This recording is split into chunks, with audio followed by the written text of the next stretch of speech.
Bonjour, j'espère que tu vas bien. Il y a quelque temps, j'ai participé à un salon du livre et j'ai eu l'occasion de discuter avec un exposant qui m'a parlé de Julien Cordier. Julien est un auteur qui crée la vie de ses rêves depuis maintenant quelques années.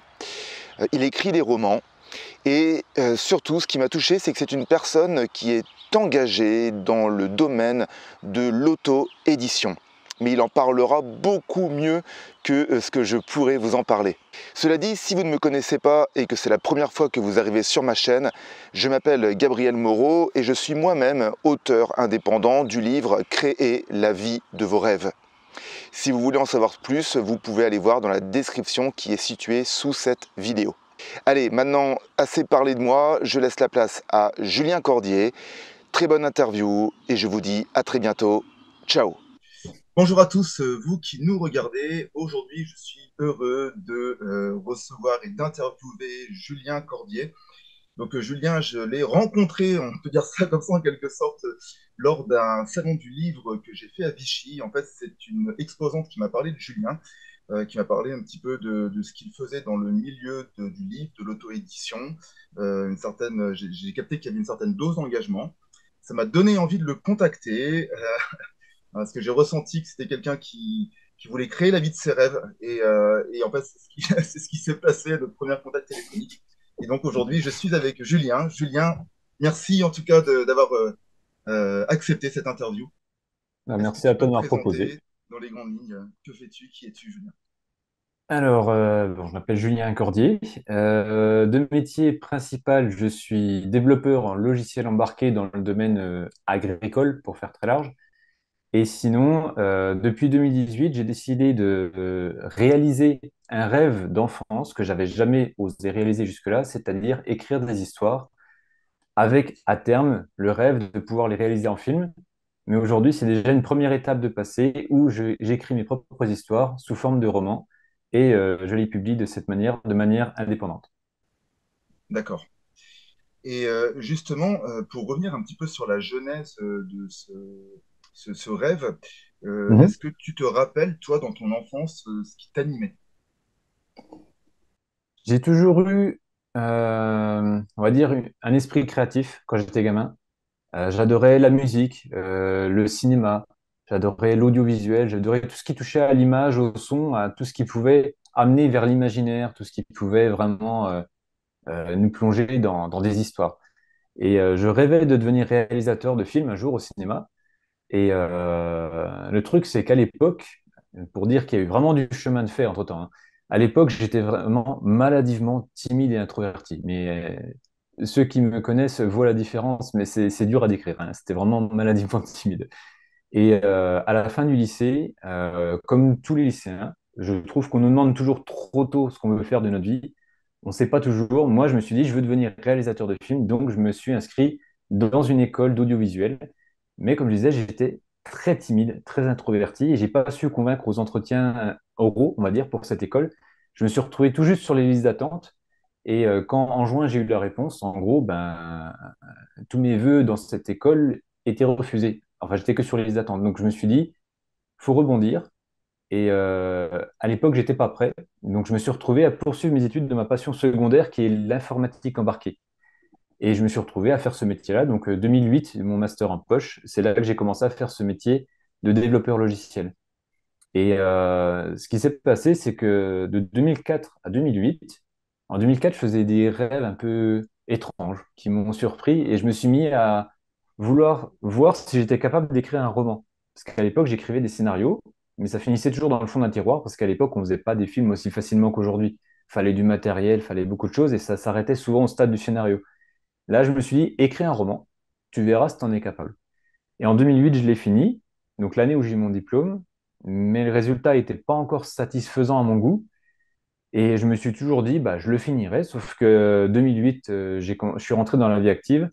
Et en fait, on se fait embarquer à partir de ce moment-là dans un rythme de vie. Et c'est là où beaucoup, dont moi, ont fait l'erreur, c'est de s'oublier. Et je me suis retrouvé 10 ans en fait le métro, boulot, dodo, en fait, c'était on fonce vers la voie qui nous semble toute tracée sans même réfléchir. Tout de suite, on réfléchit pas, on veut une maison, le couple, les enfants, le travail plan-plan, enfin, on veut monter en grade, on ne sait pas pourquoi, mais on veut monter en grade. Et le truc qu'il y a, c'est que bah, il s'est passé certaines choses dans ma vie qui ont commencé à me secouer, comme le décès de mon père en 2013, par exemple, qui pour moi était enfin, un début de prise de conscience, parce que lui, il avait toujours des rêves. Depuis tout petit, je l'entendais me parler de ses rêves et il attendait la retraite pour les réaliser, sauf qu'il est décédé brutalement à 61 ans. Il a tout juste eu le temps d'y goûter que c'était déjà fini. Et ça, c'était le début d'une prise de conscience. Et c'est en 2018 où vraiment, il y a eu une accumulation de pas mal de choses qui font que je suis arrivé à un stade de ma vie où c'était plus je veux faire quelque chose, c'était je dois. Il y a eu vraiment cette prise de conscience qui fait que je me suis dit, je veux revenir à ce qui me touche moi, je veux revenir à quelque chose de plus vrai, donner du sens à ma vie. Et c'est là que j'ai voulu reprendre ce projet. C'est ce qui m'est venu naturellement, ce projet de roman que j'avais abandonné depuis 10 ans, qui était dans le fond de mon tiroir depuis tellement longtemps. Et là, j'ai décidé de le réécrire complètement. Je pensais refaire quelques parties. En fait, j'ai réécrit à 90%. Je suis parti vraiment très très loin et je l'ai publié en 2020. Donc ça a été vraiment une décision, mais c'était vraiment intérieur. C'était vraiment en 2018 quelque chose qui me touchait vraiment aux tripes et qui faisait que ma vie devait changer. Et en fait, ce projet m'a amené à chaque fois des petites étapes à franchir, vaincre ma peur, des choses comme ça. Et quand j'ai publié en 2020, j'ai découvert un. Enfin, là, je suis tombé dans le terrier d'Alice, quoi. C'était vraiment je suis tombé dans un monde absolument dingue, qui chaque fois me lance de nouveaux défis. Et pour en expliquer le résultat, c'est que là, par exemple, on est en train de faire une interview. Et il y a 10 ans, 15 ans de ça, comme je dis, j'étais tellement timide, introverti, jamais j'aurais imaginé pouvoir faire une chose pareille. Et c'est des petites étapes au fur et à mesure, comme ça, qui m'amènent à faire toujours quelque chose de plus dingue. Donc ça s'est C'est profilé un peu de cette manière-là, on va dire.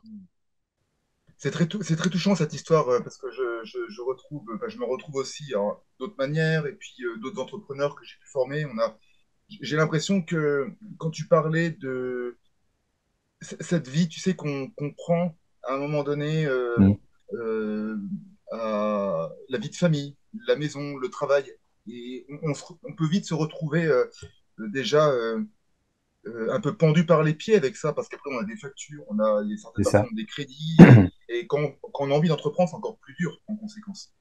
Euh, Parce qu'on a d'autres contraintes aussi hein, qui sont là et on n'a pas à juger. Et c'est pour ça que ça me touche beaucoup, parce que c'est un parcours. Alors, et justement, je voudrais revenir un petit peu sur les déclics. Donc, j'ai compris qu'il y avait eu celui de ton père, Mhm. merci de le témoigner avec authenticité. Est-ce que tu en vois aussi un autre aussi quand tu me disais qu'il fallait que je le fasse par devoir? Est-ce que tu peux développer un petit peu ça? Il y a eu pas mal de petites épreuves, donc certaines qui sont très très personnelles, D'accord, mais ouais, ouais. 2018, par exemple, j'ai connu des choses pas très agréables du côté du travail, où je me suis retrouvé pendant un temps avec une personne, mon propre chef, qui, euh, qui était devenu carrément odieux au quotidien avec moi. Il m'avait rabaissé à un point où j'en étais arrivé à me sentir moins que rien en fait. Et il y a eu, c'est allé jusqu'au jour, par exemple, où quand mon père est décédé, je me suis retrouvé au milieu de ma famille qui éclatait complètement et je lui ai juste demandé si je pouvais rajouter une semaine de congé, par exemple. Et il m'a dit, je t'accorde 2 jours, pas plus, j'ai besoin de toi. En plein deuil, je me suis dit, bon, bah, faut que je me débrouille pour revenir. Et quand je suis retourné au travail, j'ai réussi à tenir des délais que je ne m'attendais pas à tenir à cette époque-là. Et quand c'était pour un salon, justement, on présentait nos produits. Et quand il est revenu du salon, la seule chose qu'il a trouvé à me dire, c'est bah, va falloir s'enlever les doigts du cul parce que moi, je vais te montrer ce que ça donne. J'étais revenu en plein deuil, j'avais réussi à tenir les délais. Et voilà, donc j'avais vécu cette période-là qui était très glauque pendant un temps, Hmm. jusqu'à ce que je décide de surmonter tout ça. J'ai changé d'entreprise entre-temps aussi. Et, il y a eu ce moment où il fallait que je donne du sens à la partie professionnelle de ma vie. Il fallait vraiment que ça change et que ça vienne du cœur cette fois-ci. Que ce soit pas simplement un projet qui arrive de je ne sais où, que quelqu'un a décidé pour moi, et puis paf, paf, on fait avec certaines contraintes que je trouvais parfois absurdes, parfois non. Mais peu importe le côté absurde ou pas, on décide pas. On est là, on est en train de vivre. C'était une citation de Steve Jobs, ça aussi. Si on n'est pas prêt à travailler pour ses rêves, il faut être prêt à travailler pour ceux de quelqu'un d'autre. Et c'était ce que j'étais en train de vivre. Et, euh, et j'avais besoin de changer ça. Et écrire des romans, ça a beau être un rêve, hein, c'est comme ceux qui rêvent de faire je sais pas, devenir boulanger. Des fois, c'est pas prestigieux, enfin, c'est mal dit, mais je veux dire, c'est Je vois pas ce que le tu veux métier dire. qu'on imagine quand on dit on veut faire quelque chose de génial. On imagine tout de suite des trucs grandioses. Et vivre de romans, aujourd'hui, c'est très compliqué. Donc, me lancer dans ce rêve, c'était compliqué aussi de se dire, ça va marcher. Je l'ai pas fait en me disant, ça marchera. Je l'ai fait en me disant, je veux le faire. En me lançant là-dedans sans rien attendre, en fait, j'ai découvert que j'étais plein de peur. Je me disais, mais t'as pas ta place là-dedans, t'es un scientifique, tu fais de l'informatique, t'as jamais fait d'études littéraires, tu vas te retrouver au milieu d'auteurs sont sans doute très très bons en français, certains qui sont peut-être même profs de français, d'autres qui ont fait des études là-dedans. Et en fait, j'ai publié mon premier roman. Franchement, quand j'ai appuyé sur publier et j'ai serré les fesses, j'étais tellement, je me sentais tellement pas à ma place, mais je le faisais parce que j'avais besoin de le faire. Et quand j'ai publié, ce qui s'est passé, c'est un truc de fou. J'ai eu, dans les 3 mois qu'on suivit, sur la plateforme sur laquelle je m'auto-éditais, BOD, Book on Demand, en fait, je me suis retrouvé première romance best-seller. D'accord. Quand j'ai vu ça, j'en revenais pas. Les retours que j'ai eus après sur le roman, c'était énormément de retours magnifiques, des gens qui ont pleuré devant le livre, des gens pour qui ça a résonné intérieurement, parce que ce livre racontait, c'était bizarre, hein. En 2008, quand j'étais emmené, je racontais ma vie 10 ans plus tard dans ce livre. Un jeune informaticien qui voulait réaliser des films, qui un jour quelque chose bouleverse sa vie, au point qu'après, il a besoin de redéfinir tout ça, il a besoin de redéfinir sa notion de la vie et comment rendre ses rêves réels.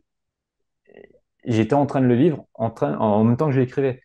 Et de voir tous ces retours qui sont tombés derrière, j'en revenais pas. Une de mes lectrices qui a adoré le livre, un jour me dit, tu devrais le faire participer à un prix littéraire. J'en connaissais pas, elle m'en a cité un. Je l'ai envoyé sans même attendre peut-être d'être finaliste. Et en fait, il s'est retrouvé dans les 5 finalistes. Donc, j'en revenais pas que ce premier roman auquel j'avais tellement de doutes je l'ai publié avec le cœur, je l'ai écrit avec les tripes, en me disant on verra. Puis voilà, j'avais envie de le faire. Et il s'est retrouvé, comme je disais, best-seller, il s'est retrouvé finaliste d'un prix littéraire. C'était l'aventure folle, complètement. Et à chaque fois, je profite aussi, par ma passion de l'audiovisuel, dès que je sors un roman, je fais ma bande-annonce, mon teaser, comme si c'était un film hollywoodien qui allait sortir. Je publie ça, là, je m'éclate complètement quand je fais ça. Donc, j'allie le plaisir en plus de mon travail d'informaticien. C'est beau ce que tu dis parce que dans le livre que j'ai écrit aussi, Créer la vie de vos rêves, c'est ce que j'explique. Et encore l'autre fois, je ne sais plus quelle vidéo je regardais, je crois que le principal, c'est pas tant le résultat, c'est déjà avec le cœur, c'est l'amour qu'on met dans ce qu'on C'est fait ça.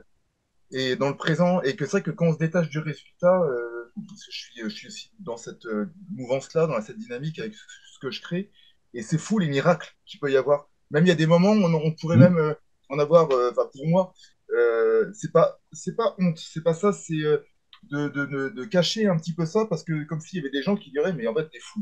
Oui. Bah, ouais, mais non, en fait, à partir du moment que tu parlais tout à l'heure du pouvoir de l'intention, si on change notre état d'esprit et qu'on est dans une roue d'abondance et puis de permissive pour soi-même, Hmm. à ce compte-là, la magie s'enclenche. C'est ça. Et ça devient presque logique au final, une fois qu'on le vit, c'est que il y a pas mal de choses qui se sont mises sur mon chemin depuis que j'ai lancé ça, parce que des gens voient que je fais ça. Et à partir de là, bah, sur la totalité des gens que je rencontre, et des fois même que je ne rencontre pas, comme avec toi, on ne se connaissait pas, tu as entendu parler de moi à Vichy, je sais même pas comment. Ouais, Et, mais moi, je me rappelle plus. Enfin, c'était ma Willy à côté. mais voilà, je veux dire, c'est des choses complètement folles, on s'imagine pas du tout ça, mais tous les gens qu'on va rencontrer, certains vont mettre une petite pierre sur le chemin qui va nous emmener quelque part qu'on ne s'attendait pas. Et cette pierre, on l'aurait jamais eue si on n'avait jamais tenté la première étape. Ouais. Et c'est complètement fou après ce qui se présente. Le plus... J'ai un exemple, un truc, pour moi, ça a été complètement dingue quand je me suis lancé. C'est le roman, j'ai voulu le publier en 2020. Et comme je connaissais rien au marketing, à la promotion, je me suis dit, je vais faire appel à un éditeur, je vais commencer par ça. C'est ce qui me semble la voie traditionnelle. J'y connaissais rien à l'époque. Et je me suis dit, je cherche un éditeur. Et si au bout de plusieurs mois, je ne trouve vraiment pas d'éditeur, bah, je m'auto-éditerai. Parce que j'avais déjà en tête comment j'allais faire ma couverture, toutes ces choses-là. C'était des choses que j'aimais faire. Et on se retrouve mars 2020, confiné.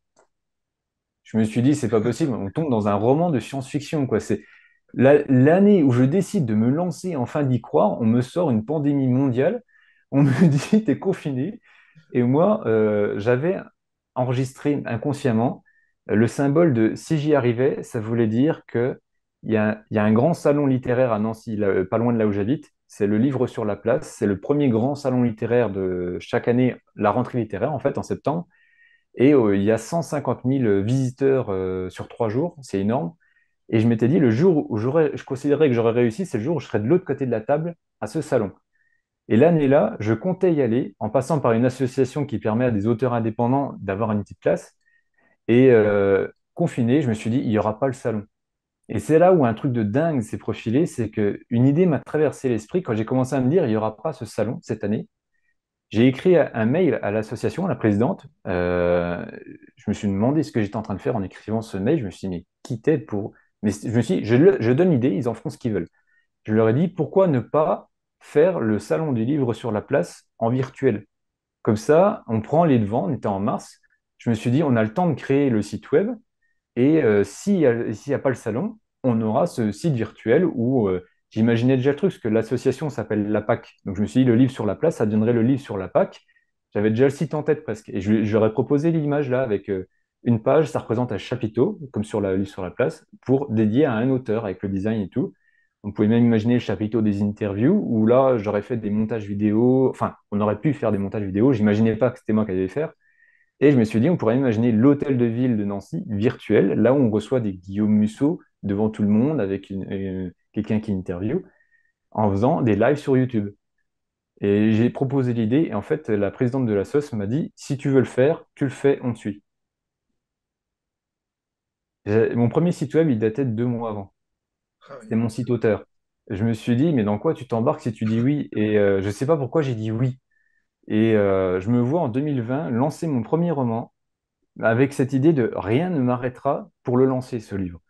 Et je voulais tellement être au livre sur la page, j'ai créé ce site, le livre sur la PAC, où il y a eu une trentaine d'auteurs qui ont eu leur chapiteau virtuel. J'ai fait des interviews, vu que j'adorais l'audiovisuel. On a fait ce truc-là et je ne me rendais pas compte que j'étais capable de faire ça. L'occasion s'est présentée parce que j'ai juste émis une idée, c'est tout.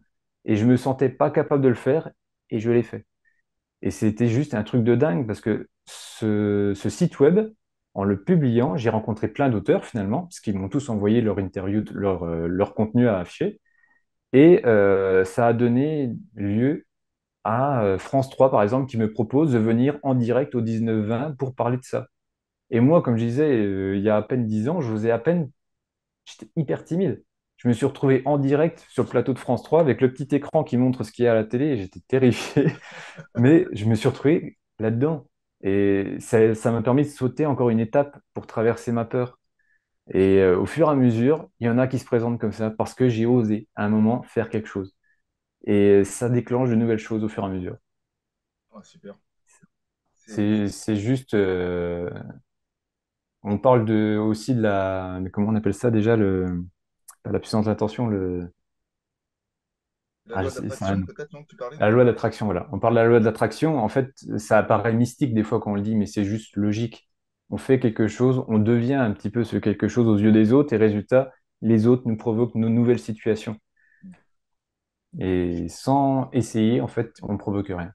Ouais, je suis d'accord. Je suis d'accord. Alors, justement, Julien, j'avais une autre question.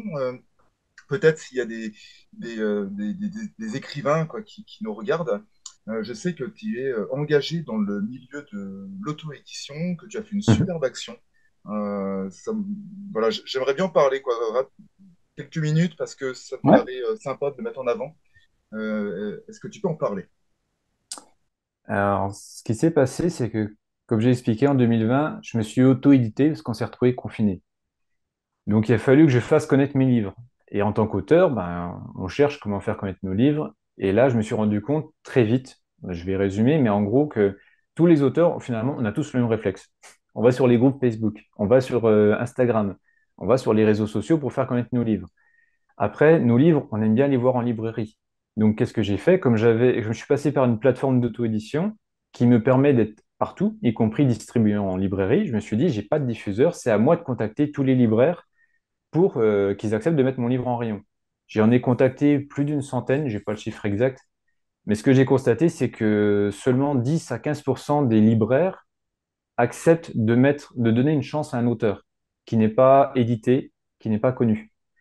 Et en fait, j'ai remarqué dans le discours, parce que mon discours a changé au fur et à mesure que je prenais d'expérience, c'est que dès qu'ils entendent auto-édition, dès qu'ils entendent auteur indépendant, très, très, très souvent, pas tous, hein, mais très souvent, pour, on va dire 75% du temps, là, je sens un libraire qui se braque déjà un petit peu de son côté. Et après, il commence à me dire, ouais, mais si vous êtes indépendant, si on ne vend pas vos livres, on ne pourra pas se les faire rembourser. Parce que ça, les éditeurs gèrent ce genre de choses. Sauf que j'ai de la chance, moi, la plateforme que j'ai utilisée gère les retours, jusqu'à 10 livres par commande. Donc maintenant, avec l'expérience, j'ai appris ces choses-là. Donc je leur dis, les retours sont gérés. Mais après, ils ne me croient pas, par exemple. Donc je vois que c'est très, très compliqué avec les libraires. Et pour réussir à mettre le livre en rayon, c'est un vrai parcours du combattant quand on est auteur indépendant. Et après, j'ai eu aussi l'occasion de voir très récemment à un festival, je ne peux pas dire qui c'est parce qu'ils n'ont pas forcément dit qu'ils voulaient que ça se sache, je vais juste dire ce qui s'est passé, un festival auquel je devais aller et 3 jours avant, donc c'était prévu plus de 6 mois à l'avance, la date pour moi. Et 3 jours avant, je leur demande s'il faut que j'emmène un chapiteau, que j'emmène un banc, une table, tout ça. Et là, ils m'expliquent que ben non, je ne peux pas venir parce que l'État leur a refusé 2 fois une subvention de plusieurs milliers d'euros parce qu'ils recevaient des auteurs indépendants. En fait, la condition qu'ils connaissaient eux, c'était qu'ils reçoivent plus d'auteurs édités à compte d'éditeur que d'autres auteurs. Sauf que là, les règles ont durci par l'État, l'État qui soutient les librairies, et donc maintenant, ils veulent 90% d'auteurs édités à compte d'éditeur dans ce genre d'action. Ce qui fait que même l'État, enfin, en soutenant les éditeurs et les librairies, l'État ne soutient pas les auteurs indépendants. Ce qui fait que, en tant qu'auteur auto-édité, je préfère dire indépendant parce que auto-édité maintenant c'est assez vaste. Même un auteur édité, des fois chez un petit éditeur est presque auto-édité, on va dire. En fait, c'est un vrai parcours du combattant. Et la seule règle que je veux défendre, c'est pas l'auto-édition en lui-même, c'est que, et là je pense que tout le monde est d'accord avec ça, si un livre est bon, il mérite qu'on le connaisse. Aujourd'hui, la réalité du terrain, c'est pas forcément ça. Et pour y arriver, je me suis dit, il faut faire des choses différentes. Donc, j'hésite pas. J'ai commencé tout simplement. Mon premier roman m'a permis de découvrir tout ça. Quand j'ai lancé le deuxième, j'étais plus préparé. Donc là, j'ai commencé à des petites actions au début, comme faire des marque-pages qui parlent de l'auto-édition. J'hésite pas à mettre dans mon livre ce marque-page qui dit au lecteur, je suis auteur indépendant et le meilleur moyen d'honorer un auteur indépendant, c'est de parler de ses livres, de l'aider à le faire connaître en parlant un petit peu de lui autour. Dans la fin de mon livre, je mets aussi toute une note qui fait 3 à 4 pages où j'explique un peu tout ça, le parcours du combattant que c'est et le fait que c'est grâce au lecteur que justement on peut se faire connaître. Donc j'essaie de défendre un petit peu déjà dans mes livres. Maintenant, je mets toujours ce petit message dans mes marque-pages aussi. Et pour marquer les esprits, je me suis dit, il faut faire quelque chose qui marque les esprits. Donc l'année dernière, en avril, j'étais en pleine promotion de mon deuxième roman. Je me suis dit, je vais aussi faire un truc de dingue pour moi, encore une étape à passer. J'avais besoin de savoir si j'étais capable de le faire. Je me suis dit, je vais organiser un tour de France littéraire façon Pékin Express. Donc en fait, j'ai lancé cette idée sur Internet et j'ai obtenu 7 points de dédicace en France. Donc il y avait Vitry-sur-Seine, Gièvres, je crois que c'est dans le Cher, ou l'Indre-et-Loire, quelque chose comme ça. J'ai eu vers Limoges, à Saint-Junien. Ensuite, j'ai fait Bordeaux, Carcassonne, Montpellier et Saint-Chamas, vers Aix-en-Provence. J'avais ces 7 points de dédicace, je les ai fait façon Pékin Express. Donc, j'ai pris ma voiture, mes livres, et je savais pas où dormir. Donc, en fait, à chaque fois que j'allais en dédicace, je mettais une petite pancarte et je proposais à mes lecteurs de me loger, en fait. Et si je trouvais personne, bah, je dormais dans le coffre de la voiture.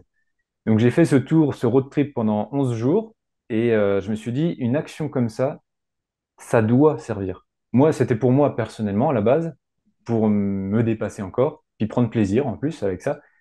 Et c'était l'occasion peut-être d'attirer les médias aussi là-dessus. Donc j'ai contacté plus de 80 médias en France, partout où je passais, pour obtenir un peu de visibilité, pouvoir parler de ça, pouvoir parler de l'auto-édition, du fait que les auteurs qui sont indépendants ben, ont souvent du mal à se faire connaître et que ça mérite. Ce que je proposais comme solution, c'était d'inviter les libraires à créer un rayon dans leur librairie dédié aux auteurs indépendants. Comme ça, c'est un rayon. S'ils ont peur que ça envahisse le reste de la librairie, ils confinent ça à un rayon et nous, on a un point d'entrée dans toutes les librairies après.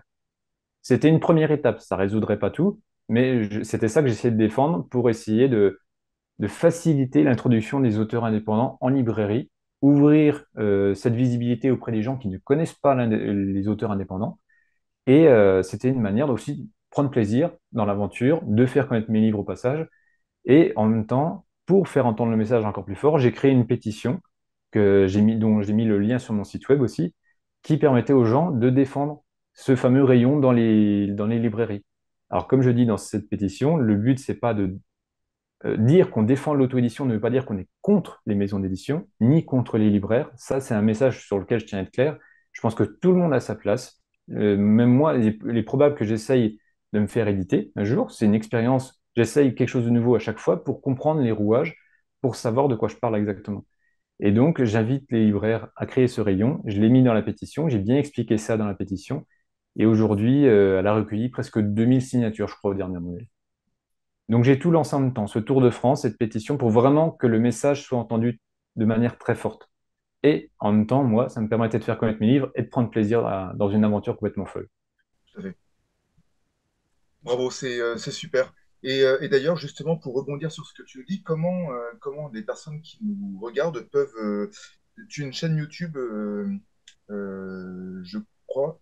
Oui, J'étais allé voir justement ces vidéos de présentation quoi, que tu parlais. J'étais allé voir ton site aussi. Bah, c'est comme ça que je t'avais contacté, je crois. oui. Donc, comment on peut te contacter? Du coup, je mettrai les liens hein, sous la description de cette vidéo. On peut me contacter via mon site web, il y a un formulaire de contact. C'est ce qui est le plus simple. Par les réseaux sociaux, tous les liens sont sur mon site web aussi. J'ai beaucoup de gens, la plupart du temps, qui me contactent, c'est très souvent par Messenger, en passant par Facebook, ou alors sur Instagram. Et oui, tous les liens en fait sont sur mon site web. Je pense que c'est le plus simple. Ok, super, super, super.